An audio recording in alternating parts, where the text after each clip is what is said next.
One final note from something that William asked about. He said he wanted to travel more too, John. You know, you think about lump sum purchases in retirement. Maybe it's a trip that he's been wanting to take all his life. Right. Maybe for somebody else, it's a way to replace a vehicle, an RV purchase, whatever it is.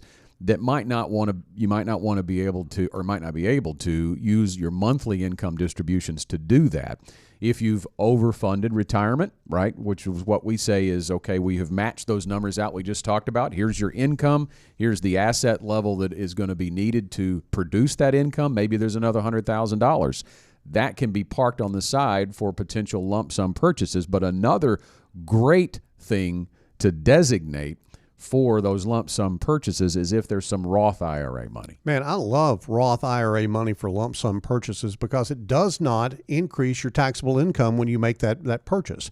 Scott, what's very common is people will come in and they'll say, well, how am I going to pay for a vehicle? How am I going to build that into my retirement plan? Well, a way that you could do that is just to increase your projected income, your needed income for the future to account for a vehicle payment. But what you could also do is to take some Roth money, maybe money that you set aside in a Roth IRA that now is worth $40,000 or $50,000.